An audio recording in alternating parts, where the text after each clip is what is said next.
몇 개월 전에 아마도 빠르면 이번 연도 연말부터 우리 중국이 경제가 진짜 힘들어질 거다. 중국 경제 진짜 힘들어질 거다. 내년 상반기 되면은 진짜 안 좋은 지표들 나오면서 금융시장을 개방을 하고 이런 움직임들이 나올 거다. 라는 말씀을 드렸던 적이 있을 겁니다. 지금 똑같이 지금 나오고 있어요. 자, 중국 미 국채 보유액 7개월 연속 감소. 12년 만에 최저치. 중국의 미국 국채 보유액이 7개월 연속 감소하면서 12년 만에 최저치를 기록했다. 중국은 지금 계속해서 외화보유고랑에 달러를 덜어내고 있습니다. 계속해서 달러를 덜어내고 있어요. 뭐 두 가지 이유가 있겠죠. 그리고 주변에 좀 이렇게 경제에 좀 빠삭하거나 좀 이렇게 자금이 좀 있으신 분들은 지금 막 채권 투자하고 계신 분들 많을 건데, 뭐 회사채든 뭐 국채든 뭐 다양한 그 채권을 사시는 분들이 많을 겁니다. 한 가지 좀 말씀을 드리면, 채권은 안전한 투자다, 안전한 상품이다 라고 생각하시면 진짜 큰 오산입니다. 진짜 잘못된 거예요. 채권이나 주식이나 똑같은 겁니다. 일단 회사채 투자했다가 회사 말아먹으면 종이 되는 겁니다. 그냥 거꾸로 가는 거예요. 자, 국채는 손해보는 게 없잖아. 갖고 있으면 손해지. 갖고 있으면 손해가 아니겠지. 만기까지. 근데 채권 가격이 어떻게 돼요? 똑같이 우리 금리가 오르게 되면 채권 가격은 하락을 합니다. 똑같이 채권 가격이 올랐다 떨어졌다 반복을 합니다.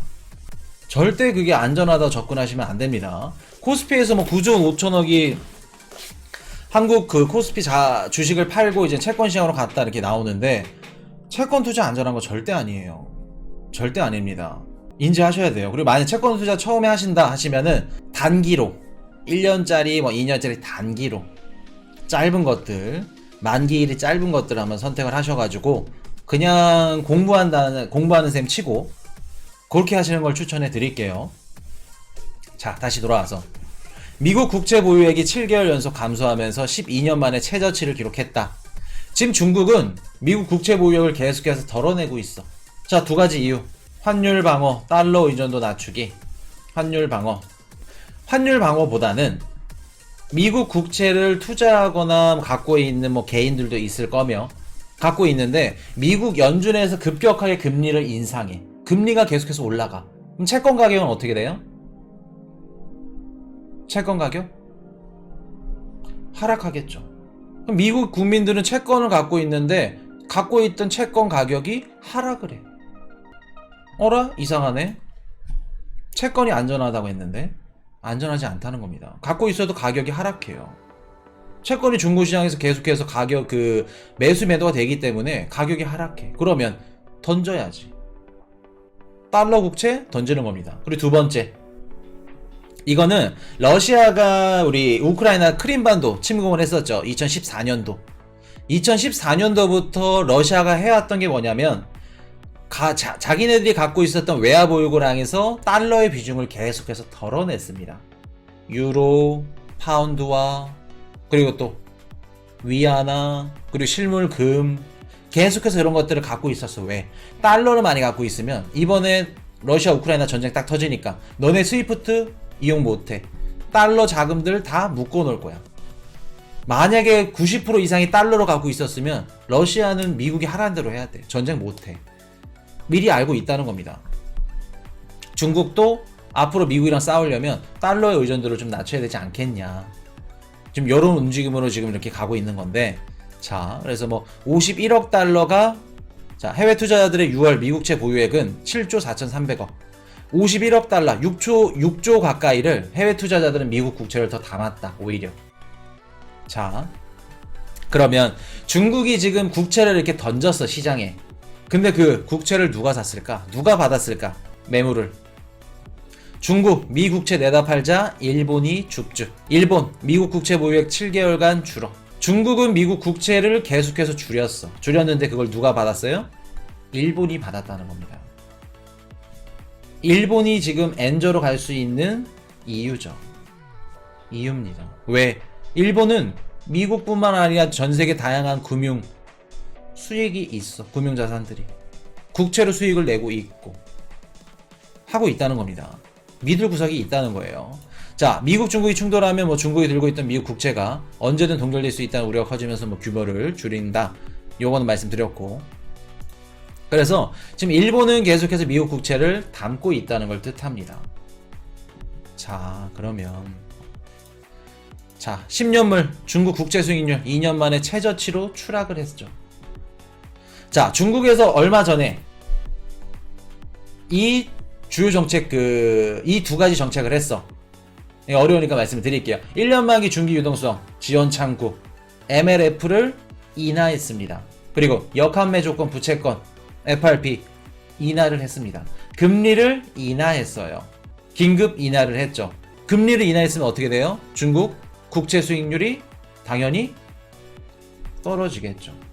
자, 지금 중국의 10년물 국채 수익률이 2년 만에 최저치로 추락을 했다. 국채 금리가 크게 빠졌다. 자, 보시면 지표가 안 좋으니까 국채 금리까지 쭉 빠졌어. 자, 국채 금리 빠지면 요것도 같이 빠져야지. 금리가 뭐라 그랬죠? 화폐의 가격, 가치, 금리. 자, 중국 경기 지표 아까의 전력량까지 횡보하던 위안화 가치 급락. 제가 몇 개월 전에 아마도 빠르면 이번 연도 연말부터 우리 중국이 경제가 진짜 힘들어질 거다. 중국 경제 진짜 힘들어질 거다. 내년 상반기 되면은 진짜 안 좋은 지표들 나오면서 금융시장을 개방을 하고 이런 움직임들이 나올 거다. 라는 말씀을 드렸던 적이 있을 겁니다. 지금 똑같이 지금 나오고 있어요. 중국 경기지표, 아까의 전력난까지, 지금 가뭄, 그리고 폭염까지 같이, 그리고 뭐 고용지표 안 좋고 청년 실업률 높고, 그리고 제조업지표, 산업지표 안 좋고, 진짜 엎친 데 덮친 격으로 진짜 지금 안 좋은 겁니다. 중국 지표가. 자, 보시면 위안화 가치가 급락을 했어. 3년 만에 최대폭으로 하락을 했어요. 4월 상하이 봉쇄 후 7%. 이런 식으로 약세로 돌아선 위안화 가치. 그래서 외국 국채 금리가 빠지면 이런 움직임들이 나와. 이게 뭘까? 외국인들이 뭐를 빼요? 중국에 투자했던 자금들을 계속해서 빼. 중국에 투자했던 자금들을. 자, 외국인은 7월까지 6개월 연속 중국 채권을 순매도했다. 매도 규모가 103조 원. 근데 중국 입장에서는 그 해외 투자자들이 들어온 시장 점유율이 한 5% 정도밖에 안 되기 때문에 크게 영향을 받지는 않습니다. 그래도 영향을 받는다. 외국인 자금이 유출이 된다. 당연히 중국 경제 안 좋으면 중국에 투자 안 되겠다. 위험하다. 그 돈 빼가지고 뭘로 사요? 애플 사고 미국 국채 사고 달러 연동된 상품들을 사는 겁니다. 그렇기 때문에 미국 증시 갈 수밖에 없다. 그렇게 말씀을 드렸던 거고. 자, 지금 중국 환율이 1달러당 뭐 6.8위안 정도 된다고 합니다. 환율이 지금 급등을 했어요. 자, 요런 것들. 자, 그리고 거기다가 부동산 시장까지. 7월달부터 9월달 부동산 개발회사들 채권 만기가 7월부터 9월까지 많이 있다. 저번 시간에 방송 말씀을 드렸었죠.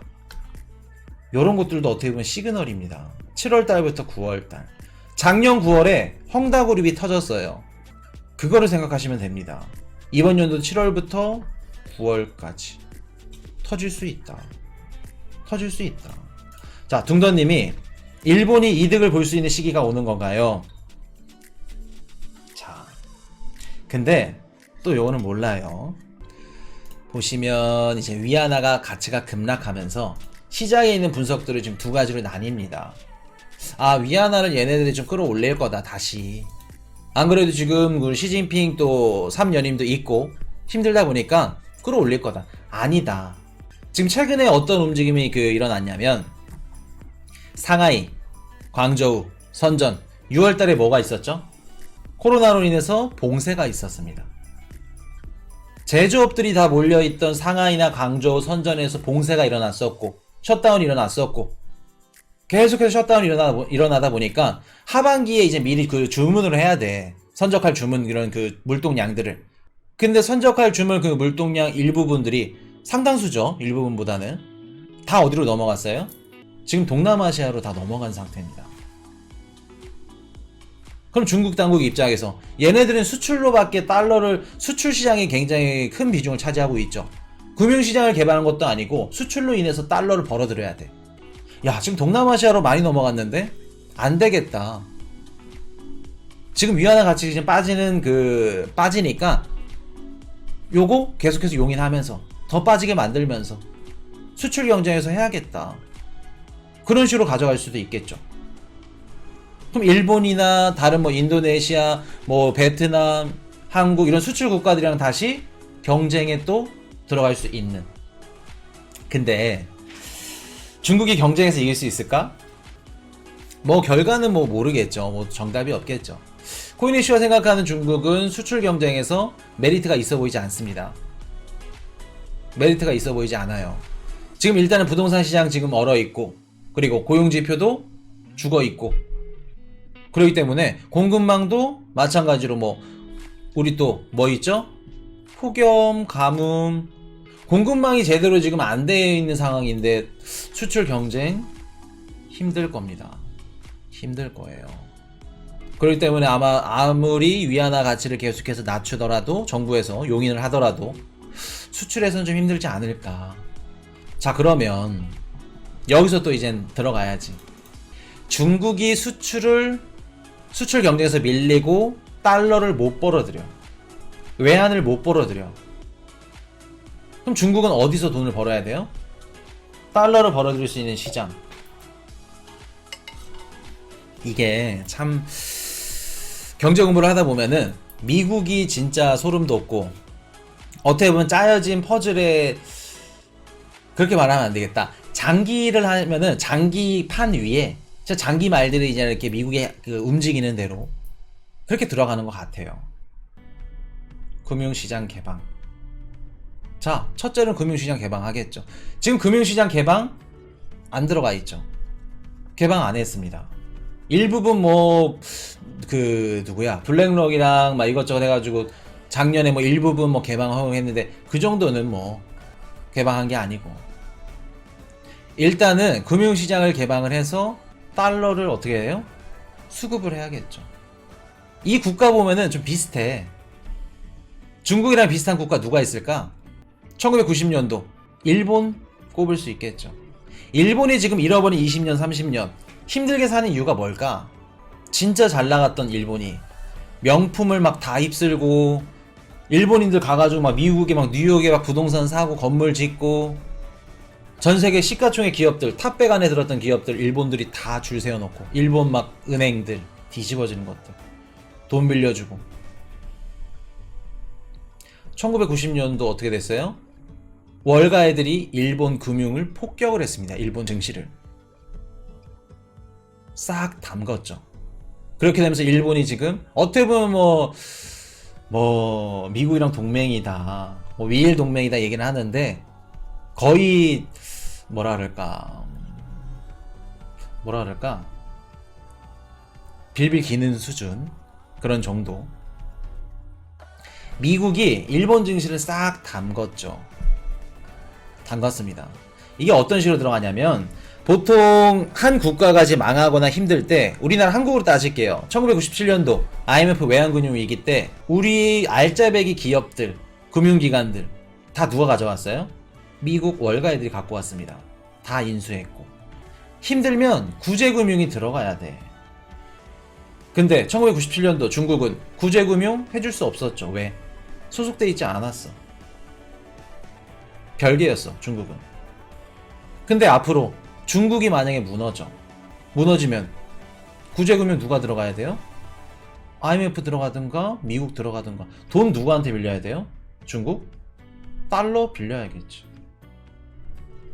그럼 미국 입장에서 고금리로 싹 때리면, 싹 때리기 전에, 빌려가기 전에 금융시장을 개방하는 겁니다. 부동산이든 기업이든 요거를 살 수 있게끔 쫙 열어주면 어떻게 돼요?